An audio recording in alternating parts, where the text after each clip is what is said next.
누가복음 22장 19절에서 20절 말씀. 자, 우리 두 번 같이 읽겠습니다. 자, 시작. 또 떡을 가져 감사기도 하시고 떼어 그들에게 주시며 이르시되 이것은 너희를 위하여 주는 내 몸이라. 너희가 이를 행하여 나를 기념하라 하시고 저녁 먹은 후에 잔도 그와 같이 하여 이르시되 이 잔은 내 피로 세우는 새 언약이니 곧 너희를 위하여 붓는 것이라. 아멘. 한 번 더요. 또 떡을 가져 감사하기도 하시고 떼어 그들에게 주시며 이르시되 이것은 너희를 위하여 주는 내 몸이라. 너희가 이를 행하여 나를 기념하라 하시고 저녁 먹은 후에 잔도 그와 같이 하여 이르시되 이 잔은 내 피로 세우는 새 언약이니 곧 너희를 위하여 붓는 것이라. 아멘. 아멘. 오늘 우리 함께 읽은 이 말씀 통해서요, 예배 모든 것을 기억하는 시간이란 제목으로 은혜를 같이 나누도록 하겠습니다.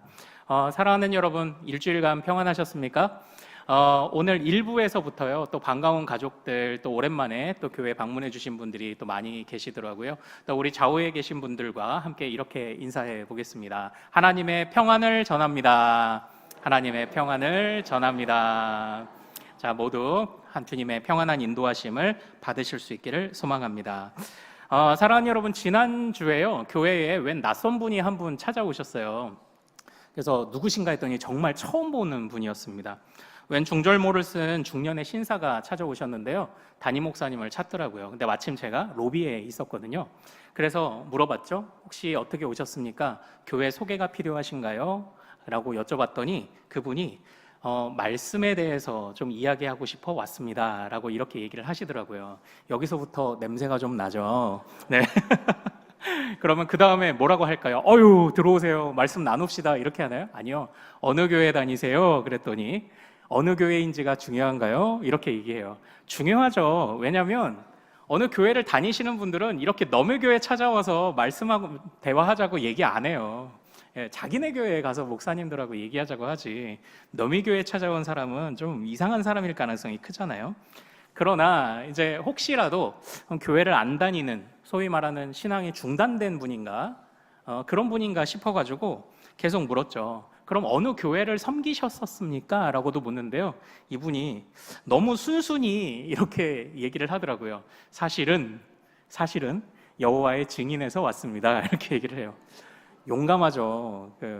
이제부터 이제 우리 성도들도 한 분씩 저기 몰몬교 여호와의 증인 이렇게 한 분씩 보내봐야 되겠어요. 근데 대담하죠.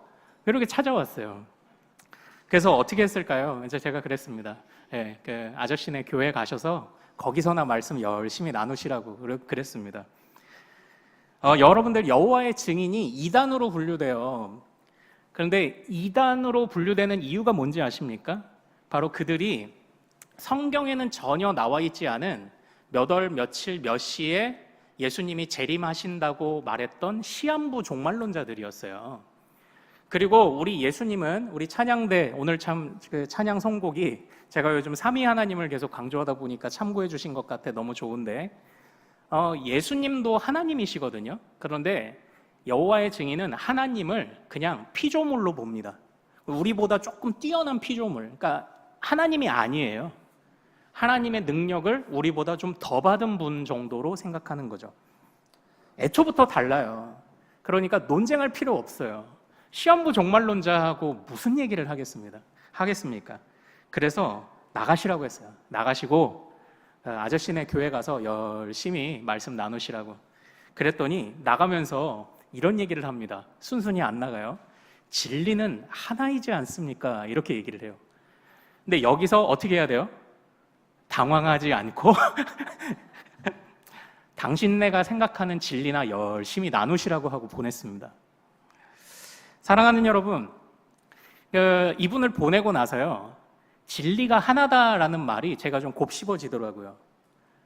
그러니까 내가 뭐 분해서도 아니고 당황스러워서도 아니고, 야, 진리가 하나다라는 말을 굉장히 쉽게 쓰는구나, 이런 생각이 들어서 기가 막혀가지고 제가 이 얘기가 계속 남았습니다. 그렇죠. 진리는 하나겠죠. 그러나 적어도 그분과 저 사이에 각자가 생각하는 진리가 존재했습니다.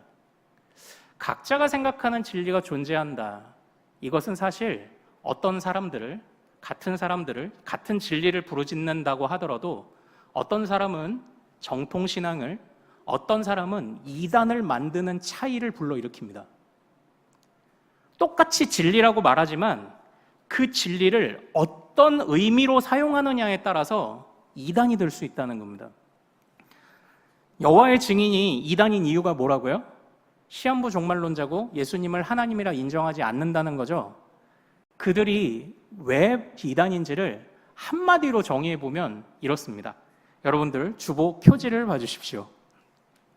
주보 표지에 있는 그림 있죠? 그림에 있는 글자를 한번 같이 읽어보겠습니다. 주보 표지에 우리 그림 글자를 같이 읽어보죠. 자, 시작. 양은 목자를 앞설 수 없다. 아멘. 양은 목자를 앞설 수 없다. 양의 목소리는 목자의 음성을 앞설 수 없다요.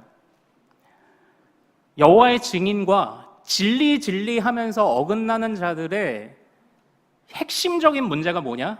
그들이 말씀보다 자꾸 앞서고 있기 때문입니다. 그들이 자꾸 목자이신 하나님보다 앞서고 있기 때문입니다. 그래서 제가 계속 강조드리는 것이 뭐냐면, 그럼 목사님은 다 옳습니까? 그래서 이제 부족하지만 계속 공부하잖아요. 무엇을 공부하죠? 예수님이 제자들에게 가르치시고 제자들이 교회 역사상 흘려보내 주셨던 그 가르침을 계속 공부하는 거 아닙니까? 우리 일평생 그것 하는 겁니다. 그래서 어긋난 것들을 바로잡고 하면서 계속 우리의 믿음의 길을 수정하며 가는 것이 우리들이잖아요. 왜냐? 그게 진리니까요. 주님이 우리에게 가르쳐 주신 진리를 앞서지 않기 위해서, 그 진리 뒤에 서서 따라가기 위해 항상 애를 쓰는 것이 신앙생활 아닙니까?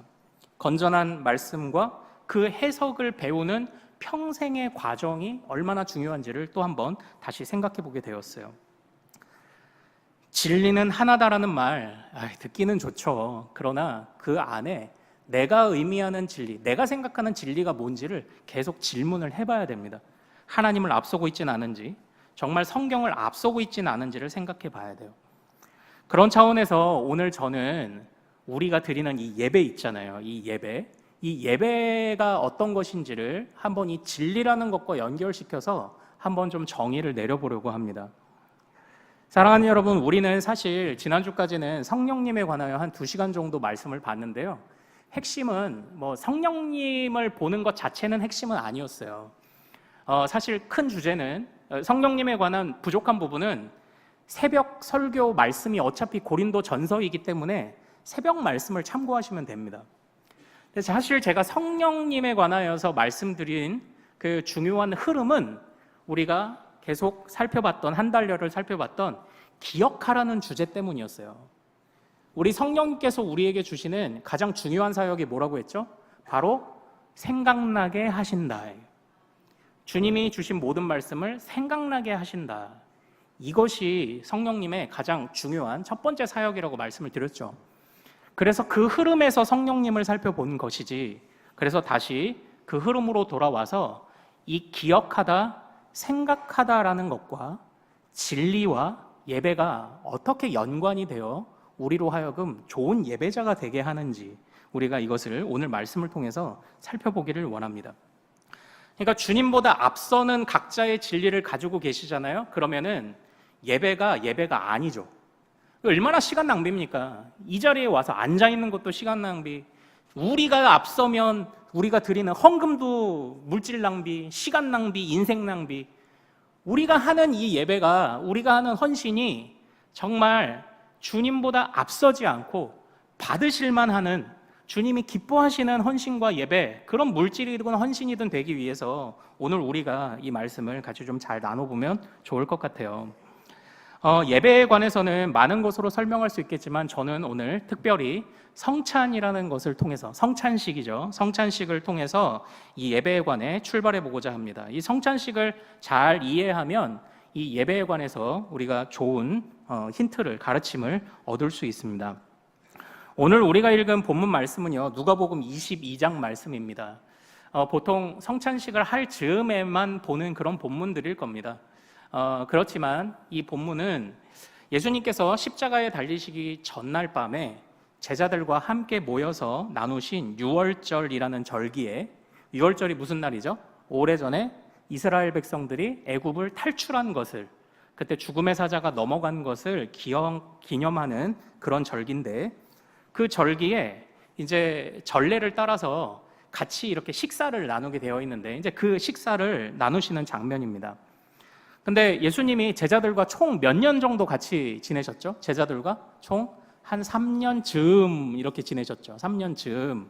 그러니까 예수님이 이 앞에 한 2번 정도 이미 보내셨고, 오늘 이 유월절 만찬이 마지막 만찬이라고 하세요. 자, 우리 16절 한번 읽어볼까요? 예수님이 이 날을 지금 어떻게 설명하시는지 보세요. 16절 읽어보죠. 시작. 내가 너희에게 이르노니 이 유월절이 하나님의 나라에서 이루기까지 다시 먹지 아니하리라 하시고, 아멘. 18절도 읽겠습니다. 시작. 내가 너희에게 이르노니 내가 이제부터 하나님 나라가 임할 때까지 포도나무에서 난 것을 다시 마시지 아니하리라 하시고, 아멘. 그러니까 지금 이거예요. 유월절이 될 때마다 제자들과 함께 식사를 하셨는데, 오늘 식사가 마지막이라는 거예요. 너희와 함께하는 마지막 유월절 식사다라고 지금 이렇게 주님이 오늘 떼신 겁니다. 그러니까 어떻게 보면은 제자들은 그냥 작년에도 했으니까 올해도 하는 식사겠지 생각을 했는데, 어떻게 보면 약간 흠칫했을 거예요. 예수님이 이 식사는 이제 마지막이다 이렇게 얘기를 하시는 거죠. 자, 그런데 이때에 예수님이 이 식사를, 그러니까 말 그대로 식사입니다. 오늘 우리 성찬은 자, 빵을 잘라놓고 작은 빵과 작은 잔을 예배 중에 먹는 곳으로 가지만, 지금 이 예수님이 제정하신 첫 번째 성찬은 정말 말 그대로 식사였어요. 그래서 우리가 식당에 가면 물도 따라 놓고 수저도 놓고 하는 것처럼 예수님이 그런 식사들을 준비하십니다. 그래서 오늘 본문을 읽어보면 떡과 잔을 나누시기 전에 이미 잔을 먼저 주셨다 이런 표현들이 있는데, 이상하게 생각하지 마세요. 그냥 식사이기 때문에 이렇게 차려 놓으신 거예요. 그런데 이제 차려서 먹기 시작할 때 주님이 떡을 떼셨다. 이제 그래서 무슨 떡일까요? 마침 일부에서 오늘 저에게 쑥떡을 주셔가지고 이 쑥떡을, 아니죠. 여러분들 우리나라 말로 떡이라고 번역했지만, 뭐 봄에는 성찬할 때 우리 쑥떡 먹고 가을에는 햅쌀로 지은 쑥떡 그 햅쌀 떡 먹고 이거 아니잖아요. 그 뭐예요? 원래 이게 빵이죠. 빵을 주님이 떼어주신 겁니다. 아마 아랍이나 이제 인도 이런 데서 먹는 화덕에서 구운 그런 커다랗고 넓적하고 거무튀튀하게 아마 숯불에 그을린 자국이 있는 그런 빵일 거예요. 주님이 빵을 뜯어서 나눠주시는데 거기에서 좀 의미 있는 말씀을 하나 하십니다. 그게 19절이에요. 19절 한번 같이 읽어보죠. 자, 시작. 또 떡을 가져 감사기도 하시고 떼어 그들에게 주시며 이르시되, 이것은 너희를 위하여 주는 내 몸이라. 너희가 이를 행하여 나를 기념하라 하시고, 아멘. 여기서 어떤 표현이 좀 제일 눈에 들어오십니까? 사실은 나중에 이게 감사기도 하셨다. 이것도 좀 우리가 나중에 살펴보면 좋을 것 같아요. 주님이 감사하며 이 만찬을 지금 하시고 계시다. 근데 오늘 여기서 중요한 말씀은 갑자기 떡을 떼어주시면서 주님이 하신 말씀이 뭐냐면, 너희를 위해 주는 내 몸이다 이렇게 말씀하신 거예요. 너희를 위하여 주는 내 몸이다. 이게 무슨 얘기인가요? 내 몸을 지금 너희에게 떼어준다. 이게 무엇을 의미합니까? 1차적으로는 그 다음날 예정되어 있는 십자가에서 주님이 모든 물과 피를 쏟아 찢기시며 죽으신 것을 상징하는 표현입니다. 그러니까 여기도 은혜가 되죠. 주님이 찢기시고 물과 피를 쏟으실 것인데 그걸 감사하셨어요. 정말 감사하죠? 우리도 감사해야죠. 자, 그런데 한번 잘 보십시오. 자신의 몸을 떼어주셨어요.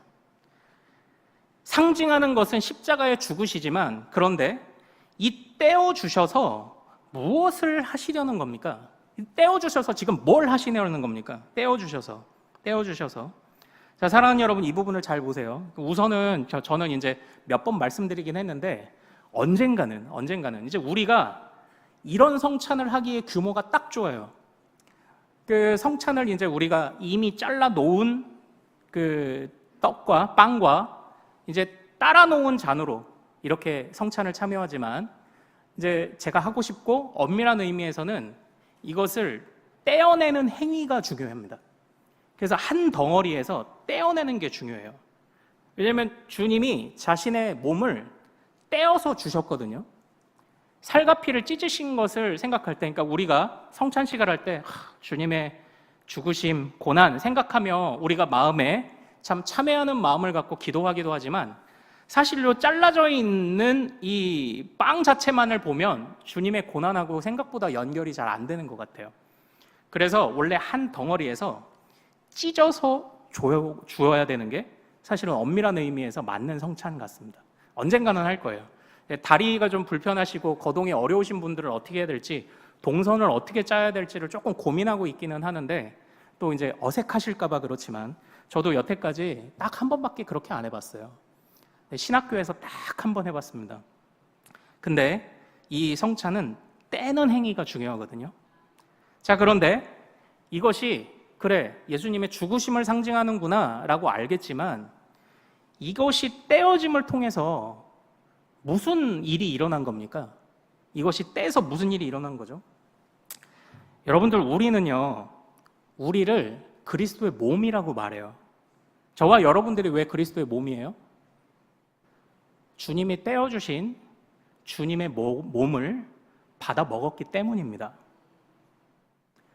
성찬이 왜 의미가 있냐면, 이 주님의 몸을 상징하는 이 떼어진 이 빵을 먹으며 내가 주님의 몸이 되었다라는 것을 기뻐하는 시간이 성찬인 거예요. 그 빵을 가볍게, 그러니까 이 성찬에는 두 가지 감정이 공존해요. 참회와 뿐만 아니라 기쁨이 공존해요. 주님이 나를 위해 죽으셨구나, 찢기셨구나. 그런데 갈기갈기 찢어져 그냥 무덤으로 장사되고 조롱받고 끝난 게 아니라 그 몸이 나에게 나누어졌구나. 내가 그 주님의 몸을 먹고, 이건 뭐 로마 가톨릭이나 천주교가 말하는 그런 이론을 말하는 게 아닙니다. 주님 안에서 주님의 몸을 상징하는 떡을 먹고 신령한 연합이 일어나서 성령이 그렇게 신령하게 우리를 연결시켜 주셔서 그 몸을 먹은 사람만 그리스도의 몸인 거예요. 그 몸을 먹은 사람만. 그래서 세례 받은 사람만 성찬을 참여하잖아요. 세례 못 받은 사람은 막 안달나는 거예요. 나 믿음 고백하고 빨리 배워서 나 저 성찬하고 싶다. 나도 저 그리스도의 몸을 받고 싶다. 우리가 이렇게 성찬을 가르쳐야 되거든요. 세례를 이 중에서 자꾸 미루시는 분이 계시다면요, 그러지 마십시오. 이런 의미를 모르니까 자꾸 이제 뭐 수찬 정지, 이런 성찬 정지 이런 징계를 내려도 아무렇지 않게 생각하죠. 그게 뭐 성찬 한두 번 안 먹으면 되지. 아니에요. 주님의 몸에서 떨어져 나가는 고통을 느껴보라는 겁니다. 당신의 죄가 얼마나 심각하고 미련한지 주님의 몸에서 찢겨져 떨어져 나가는 고통을 느껴보라. 주님의 몸을 못 먹는 고통이 어떤 건지를 느껴보라는 겁니다. 그래서 참회를 하도록 하는 거죠. 중요한 것은 주님이 자신의 몸을 나누어 주셨기 때문에 우리가 그리스도의 몸이 되었습니다.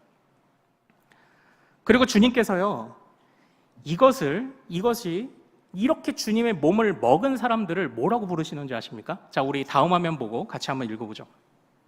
자, 첫 번째 화면 띄워주세요. 자, 고린도전서 11장에 보면 성찬에 관한 말씀이 좀 등장하는데 같이 읽어보죠. 자, 시작. 먼저 너희가 교회에 모일 때에 너희 중에 분쟁이 있다 함을 듣고 어느 정도 믿거니와 그런즉 너희가 함께 모여서 주의 만찬을 먹을 수 없으니 아멘. 이 말씀을 잘 띄워주세요. 고정해주세요. 고린도 교회는 이제 새벽에 보겠지만 문제가 많았어요. 파당도 짓고 자기 잘났다고 자랑도 하고 뿐만 아니라 주님의 성찬을 훼손했습니다. 그런데 그 주님의 성찬을 훼손하는 문제, 이제 저 11장 설교할 때 이제 배우시면 되고, 그런데 그때에 여기에서 사도 바울이 성찬에 관해서 어떤 의미를 표현했냐면, 너희가 교회에 모여서 성찬을 할 때에 이렇게 말했잖아요. 교회에 모여서 성찬할 때. 그런데 이게 번역이 잘못됐어요. 그러니까 이걸 어떻게 이해하냐면, 그러면은 그 당시 예배드리는 장소에 모여서 성찬식을 했구나, 이렇게 생각한다니까요. 근데 그게 아닙니다. 저 교회애라고 번역된 부분을 이제 영어 성경이라도 좀 찾아보시면 이해가 되는데, 교회에 모여서 성찬했다? 이제 그러면 뭐 in a church, 교회에 모였다 이렇게 해야 될 것 같잖아요. 그러나 이제 문자적으로 직역한 성경에서는 in a church라고 안 해요. as a church라고 해요. 이게 뭐냐? 너희는 교회로 모인 자들인데, 그러니까 이거예요. 건물에 모인 자가 아니라 너희가 교회인데, 너희를 교회되게 하는 그리스도의 몸을 나누는 예식을 너희가 훼손했다. 사도 바울이 아주 열받아 있습니다, 지금. 교회에 모여서 성찬하면 다 교회인 줄 아냐? 너희들이 교회인데, 교회로 모인 너희들이여, 건물에 모인 거 아니고요. 그리스도의 몸을 받아서 그리스도의 지체가 돼서 모인 너희들아, 그리스도의 몸으로 부름받은 너희들아, 그리스도의 몸을 나누는 성찬을 그렇게밖에 못하냐? 주님이 지금 사도 바울이 그걸 책망하는 거예요. 물론 이 책망은 새벽에 들으시면 되고, 여기서 중요한 핵심은요, 주님이 성찬을 우리에게 허락하심을 통하여서 우리가 교회가 된 거예요. 왜 교회가 뭐죠? 그리스도의 몸이죠. 왜 교회가 그리스도의 몸이에요? 주님의 몸을 나누어 먹었기 때문이에요. 이게 사도 바울이 설명하는 성찬의 중요성, 그리고 왜 우리가 교회가 되는지를 설명하는 부분이죠. 그래서 이제 바른 교회가 뭐냐를 판별하는 것 중에 하나가 성찬식을 신실하게 거행하냐, 행사를 거행하는 거 말고요, 그 의미를 잘 설명해 줘야 돼요. 그 의미를, 성찬의 의미를. 성찬의 의미를 잘 설명해. 오늘 이제 하나 더 설명을 드린 거예요. 회개도 있지만 기쁨도 있어야 된다. 세상에 내가 뭐라고? 이 그냥 단백질 덩어리인 내가 세상에 주님의 몸이래. 우리가 이렇게 부족한 우리가 주님의 몸이래. 건물이 크든 작든 우리가 교회래. 교회에 모인, 아니요, in a church, 아니, as a church, 교회로 부름받은 너희여, 너희가 주의 만찬을 먹음으로 교회가 되었구나. 그것을 지금 보여주는 구절입니다. 여기에서 성찬의 주님이 자신의 몸을 상징하는 떡을 떼어주신 것에 참여하는 것이 얼마나 중요한지를 보여주신 거예요. 그리고 이제는 떡 뗐으니까 이제 또 뭘 나눠야 됩니까? 잔을 나눠야 되죠. 이제 잔이 왜 중요한지를 20절, 누가복음 22장 20절을 통해서 같이 읽어보겠습니다. 자, 누가복음 22장 20절. 자, 여기서 중요한 표현 찾아보세요. 자, 20절 같이 읽습니다. 시작. 저녁 먹은 후에 잔도 그와 같이 하여 이르시되, 이 잔은 내 피로 세우는 새 언약이니 곧 너희를 위하여 붓는 것이라. 아멘, 아멘. 잔을 나눠주시면서, 이제 오늘은 우리는 위생상 그렇지만 예전에는 큰 잔에다가 딸고 한 입 먹고 살짝 돌려서 한 입 먹고 한짝 돌려서 한 입 먹고 입술이 다 닿으면 이제 목사님이 한번 싹 닦고 다시 처음부터 한 입 먹고 이렇게 이제 했어요. 그런데 이제 위생상 오늘은 그렇게 안 하는데, 어쨌든 자, 잔을 나누시면서 주님이 뭐라고 하셨죠? 이것이 뭐다? 뭐라고 하셨습니까? 네. 무엇이 중요한 표현 같습니까? 새 언약이다. 이게 오늘은 이걸 보죠. 새 언약이다. 자, 이 새 언약이라는 말이 왜 중요할까요? 이 새 언약이라는 말이 왜 중요합니까? 이 새 언약이라는 말이 중요한 이유는요, 요거는 조금만 이따가 설명을 드릴게요. 자, 그런데 어쨌든 우리가 주님이 떡과 잔을 나누어 주시면서, 이 중요한 떡과 잔을 나누어 주시면서 이것이 내 몸이다, 내 피다 하셨습니다. 그런데 여기서 우리가 절대 놓치지 않아야 되는 중요한 말씀이 이제 또 하나 사실 있습니다. 여기서 우리는 이제 19절을 좀 다시 한번 봐야 돼요. 19절 볼까요? 19절 다시 한번 읽겠습니다. 19절 다시 한번 읽겠습니다. 우리가 살펴보지 않은 중요한 것을 한번 보세요. 자, 같이 읽습니다. 시작. 또 떡을 가져 감사기도 하시고 떼어 그들에게 주시며 이르시되, 이것은 너희를 위하여 주는 내 몸이라. 너희가 이를 행하여 나를 기념하라 하시고. 아멘, 아멘. 자, 감사, 그리고 떡을 떼셨다 말고 또 중요한 것 뭐가 있습니까? 두 가지 중요한 것. 또 중요한 거, 어떤 표현이 중요하죠? 나를 뭐하라? 기념하라. 그것도 중요하고, 또 중요한 거, 우리가 이제 스쳐 지나가기 쉬운데 중요한 게 뭐냐면 일을 행하여요. 일을 행하여 나를 기념하라. 이게 두 가지가 다 중요해요. 그래서 초대교회가 예배를 어떻게 드렸냐? 우리 사도행전 2장에 가면 여러분이 잘 아시는 말씀이 있을 것입니다. 사도행전 2장에 가면은 사람마다 다들 서로 물건을 통용했다. 사도들에게는 바로 기사와 표적이 나타났다. 이것도 사실 할 얘기가 많죠. 사도들에게서 기적이 일어났어요. 근데 원더라고 하는 기적만이 아니라 왜 사인이라고 하는 표적이라고까지 표현했는지도 또 중요하죠. 이것도 나중에 보죠. 서로 통용했대요. 각 사람이 필요를 따라 재산과 소유를 팔았대요. 근데 중요한 것은 뭐냐면 초대교회가, 예루살렘 교회가 날마다 마음을 같이하여 성전에 모이기 힘쓰고 집에서 떡을 뗐다 이거예요. 그러니까 이것에 관해서 이렇게 성전에 매일 모였고 집에서 떡을 뗐다, 이 부분을 어떻게 이해하시면 좋냐면 예루살렘 교회고 성전은 항상 기도하던 곳이기 때문에 이제 매일 기도하러 가고, 집에서라는 표현은 이 당시에는 예배당이 없었죠. 그냥 집에 모여서 누구네 다락방이 빈데 그러면은 마가의 다락방처럼 거기 가서 예배를 드리는 겁니다. 건물이 필요 없죠. 모일 만큼만 있으면 되니까. 그래서 거기서 떡을 뗐다는 거예요. 그러니까 기도하고 떡을 떼고, 즉 초대교회에 이제 이것이 나중에 이방인에게 전도되어져 갈 때는 더 이상 예루살렘 성전으로 못 오잖아요. 그래서 이제 거기서는 그냥 서로 떡을 떼는 예배로 충분하다 이렇게 된 거예요. 근데 어쨌든 초대교회가 자신들의 예배로서 중요하게 생각했던 것이 뭐냐? 이제 그게 성찬이라는 겁니다. 예. 그러니까 이렇게 정의 내려보겠습니다. 예배는 성찬으로 사실 설명되는 겁니다. 예배는 성찬으로 설명돼요. 초대교회는 성찬이 예배의 전부였다고 봐도 과언이 아닙니다. 초대교회는 모일 때마다 떡을 뗐답니다. 예. 물론 우리처럼 예배 중에 하는 각 잡고 하는 그런 성찬만을 말하기보다는 같이 먹고 즐기는, 그래서 애찬과 성찬이 함께 있었지만 사람이 많아지니까 뭐 5천 명씩 전도가 되는데 5천 명이 한 번에 모여서 어떻게 식사를 해요. 그래서 애찬을 분리하고 성찬을 따로 지키는 예배가 이제 형성이 된 거죠. 자, 그런데 초대교회에서는 예배가 뭐였다고요?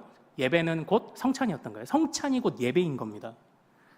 그렇게 초대교회가 지킨 거예요. 그래서 일을 행하여를 매 주일마다 따라간 것입니다.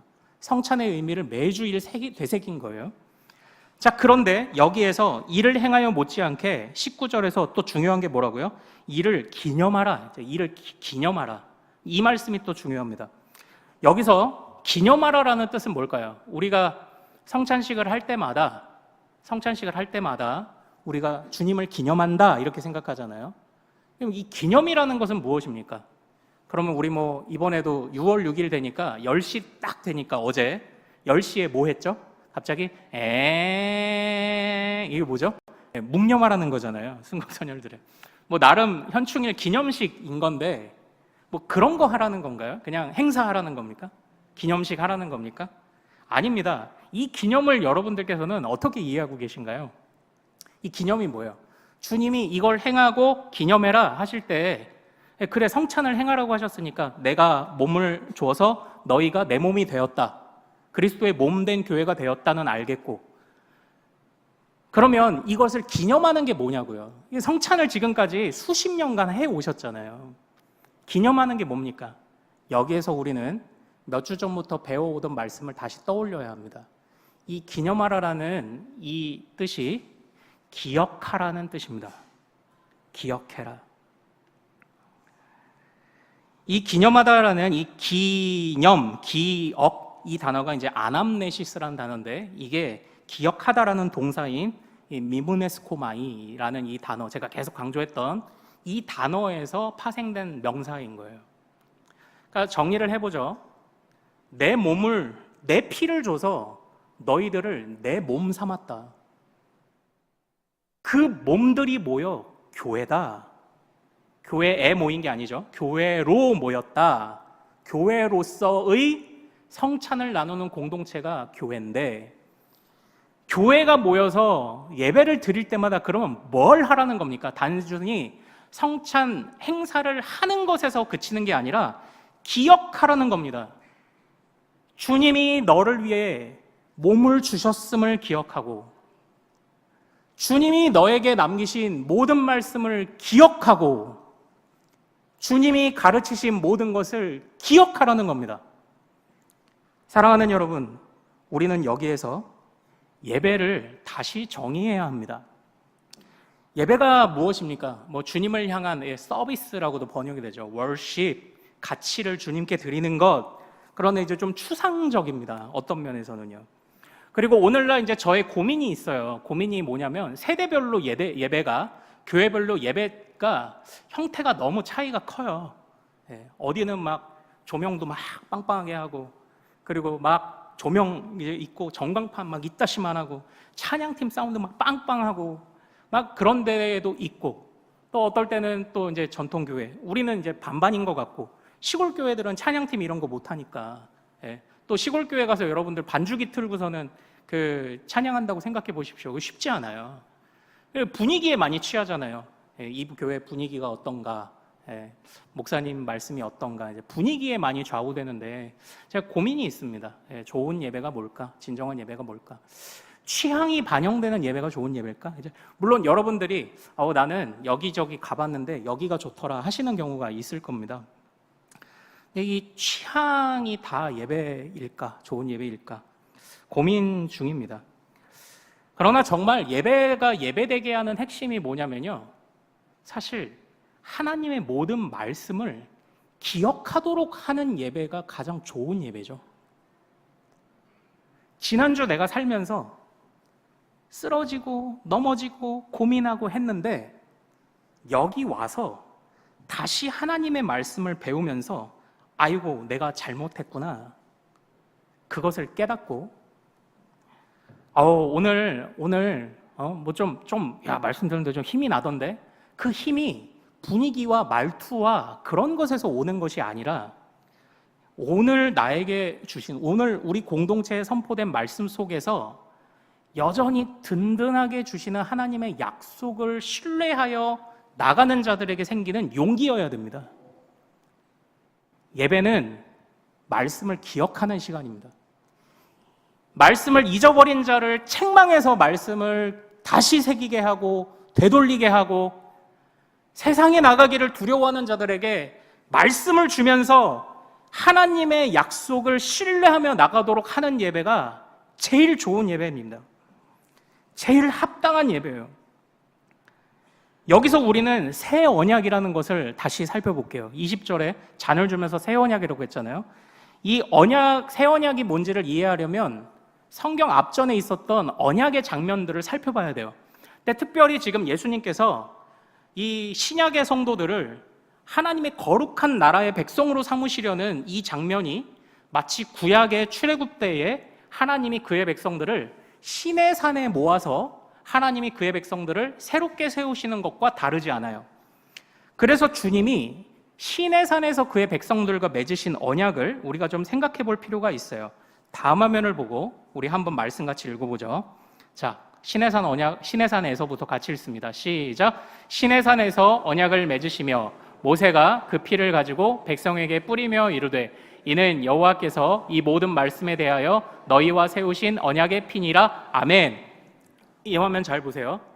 그 주님은 항상 언약을, 약속을 맺으실 때마다 뭘 하게 하시냐면 희생제사를 하게 하세요.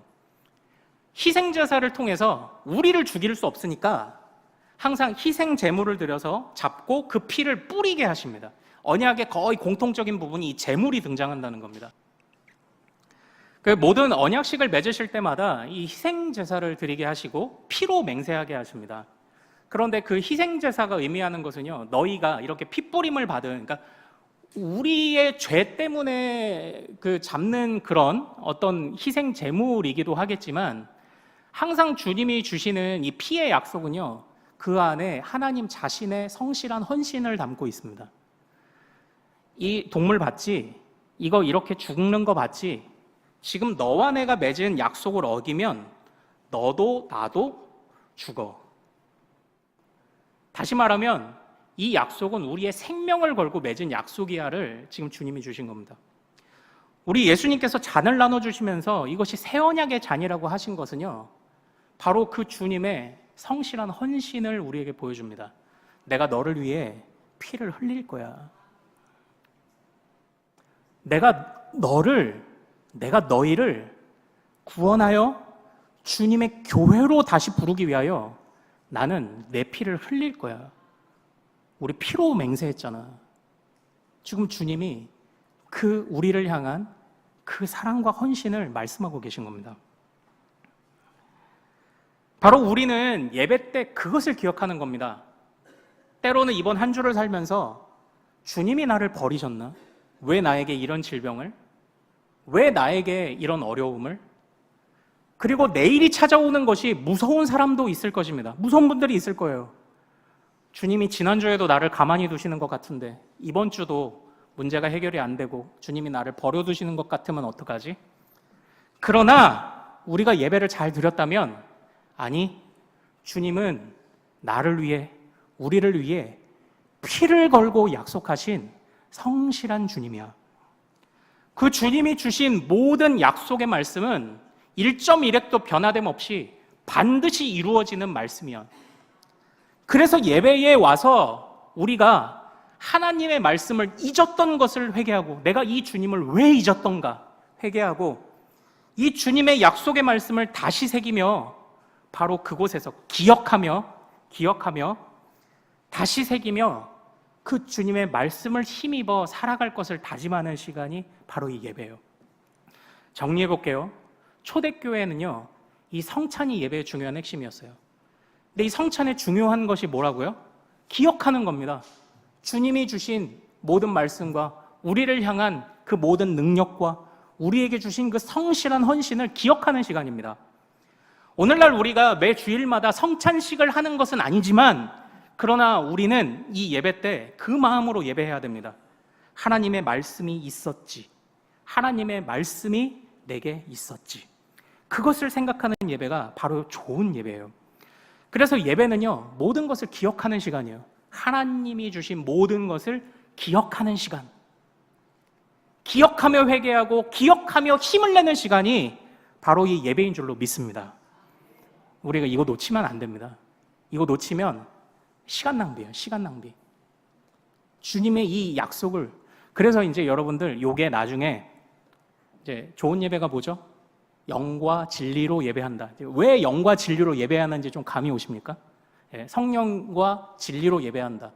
왜 진리로 예배해야 되죠? 기억해야 되니까. 그게 핵심이니까요. 그게 성찬의 핵심이니까요. 왜 영과 성령으로 예배해야 되죠? 성령님이 기억하게 해주시니까요. 여기까지 연결해 가야 돼요. 나중에 볼 겁니다. 그래서 이제 제가 지난 그 부활절 말씀 이제 사경회 때 그 여러분들에게 소개했던 한 200년 전 덴마크에서 살았던 우리 믿음의 선배 하나, 이제 키에르 케고르를 잠깐 소개해 드린 적이 있어요. 이제 이 분을 잘 연구하신 분이 강의를 올리시고 저는 이제 듣고 공부하고 책 사보고 이렇게 하고 있는데, 이분이 그 키에르 케고르의 일기를 한 자락 소개하시면서, 우리 믿음의 선배의 일기를 소개하면서 정말 참된 믿음이 무엇이냐라는 그런 질문에 답을 이렇게 했습니다. 참된 믿음이 뭘까요? 진짜 좋은 믿음이라는 게 뭘까요? 좋은 믿음, 뭐죠? 좋은 믿음? 바로 키에르 케고르 우리 믿음의 선배는 이렇게 얘기했습니다. 하나님이 사랑이심을 믿는 것입니다. 이렇게 표현해 볼까요? 무슨 일이 있든지 하나님은 사랑이셔서 나를 버리신 적도 없고 버리시지도 않을 것을 믿는 것이 진짜 믿음입니다. 하나님의 말씀이 우리에게 항상 그것을 주시는 거예요. 야, 니네가 찢기지 않는다? 내가 찢어졌다. 근데 찢어져서 내가 공중분해되지 않았다? 그것을 너희에게 먹여서 너희를 오히려 환난 중에도 흩어지는 자가 아니라 나의 몸으로 너희를 모았다? 야, 건물이 아니다. 너희가 교회다. 그럼 우리 적용해 봐야 됩니다. 주님이 왕이심을 믿는 것, 주님이 사랑이심을 믿는 것, 주님이 목자이심을 믿는 것, 주님이 창조주이심을 믿는 것, 그 믿음을 고백하기 위해 말씀을 되새기는 시간이 예배입니다. 그 말씀을 되새기고 기억하고 다짐하고 그렇게 나가는 게 이제 우리 예배죠. 사랑하는 여러분, 이렇게 바라볼 때 이제 우리가 교회론이 정말 달라져야 됩니다. 이게 그동안 이제 우리 한국교회가 많은 발전들도 이루었다고 하지만 사실 부작용도 있다고들 이야기를 해요. 많은 이야기를 할 수는 없겠지만 대부분 우리는 이제 우리 교회의 비전 이렇게 말하기를 좋아합니다. 사랑하는 여러분, 근데 뭐 이제 우리가 이 포항시 안에 감당해야 될 특화된 비전이 있긴 하겠지만요. 교회의 비전이 뭐예요? 교회의 비전은 다른 게 없습니다. 주기도문에서 우리가 유일하게 고백하는 비전과 같이 하늘에 계신 아버지의 이름을 거룩하게 하는 것이 우리의 비전이에요. 모든 교회의 비전이어야 합니다. 근데 이제 우리가 우리 교회의 비전을 자꾸 얘기하다 보니까 문제가 뭐냐면 이제 자꾸 교회 안에 갇히는 또는 이제 상생하지 못하는 그런 교회가 되는 경우가 많았던 것 같습니다.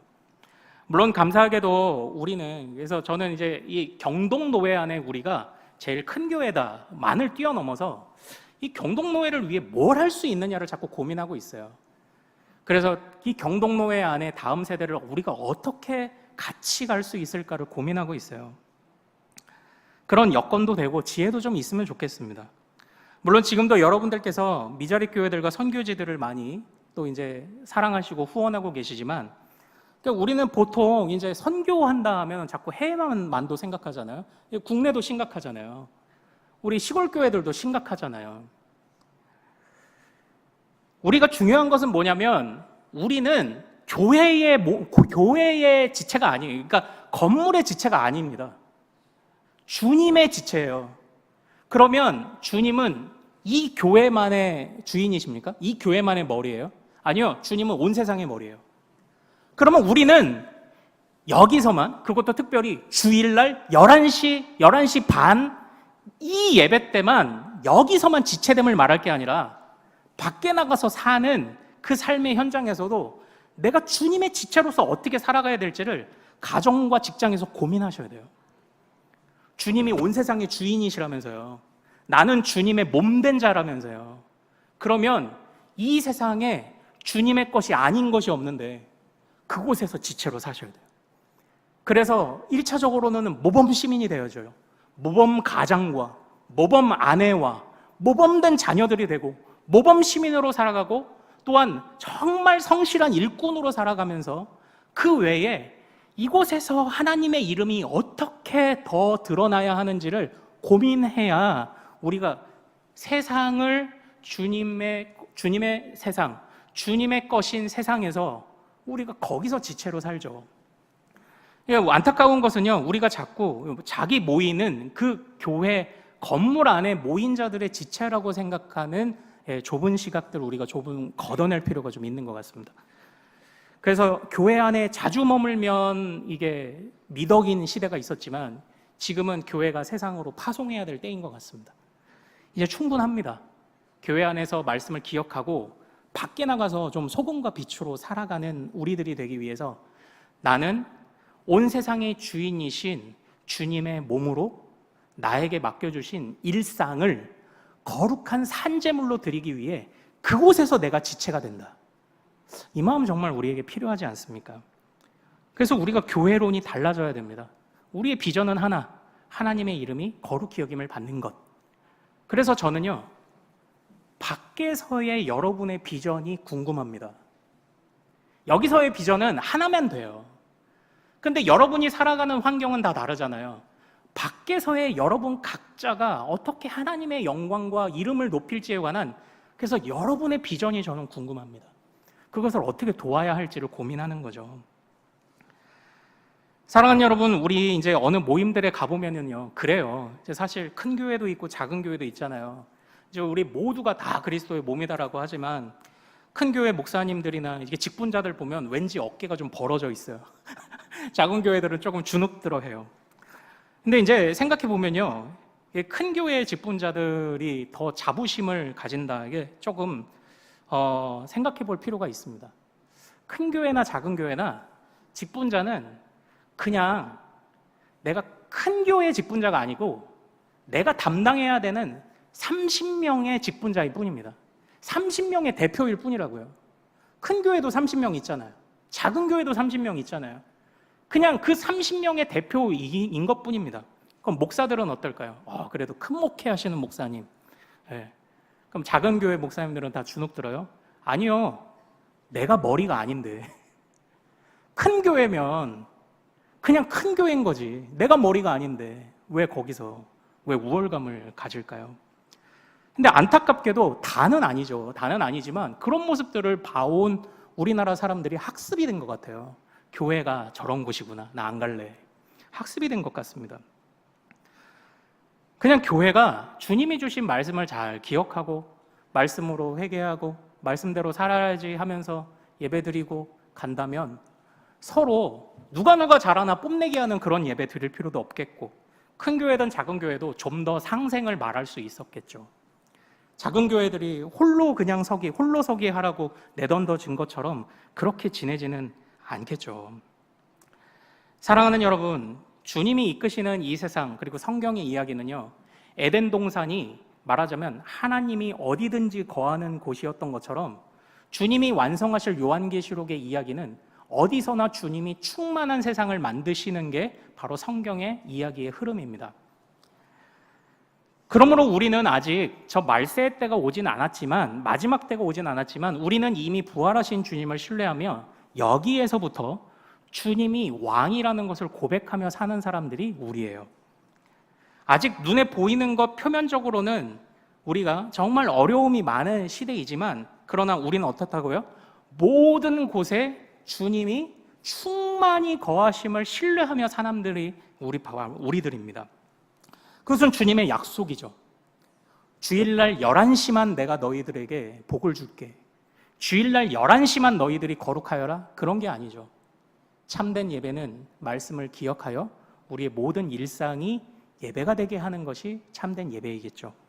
그 출발은 바로 하나님을 기억하는 것입니다. 하나님이 누구신지, 하나님이 우리에게 주신 약속이 무엇인지를 충만히 기억하며 정말 모든 예배, 어떤 예배에서든지 정말 성실한 예배자로 서시는 우리 큰숲의 모든 가족들 되시기를 소망합니다. 자, 우리 찬양하죠. 찬양하고 기도하죠. 완전하신 나의 주, 의의 길로 날 인도하소서. 무슨 일이 있어도 예배합니다. 경배합니다. 우리 같이 고백하길 원합니다.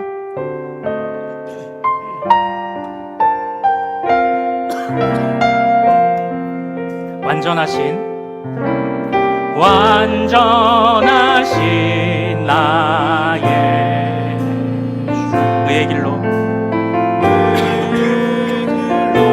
날 인도하소서. 행하신 모든 일 주님의 영광 다 경배합니다. 다시 한번 완전하신 나의 주, 완전하신 나의 주, 의의 길로 날 인도하소서. 행하신 모든 일 주님의 영광 다 경배합니다. 예배합니다.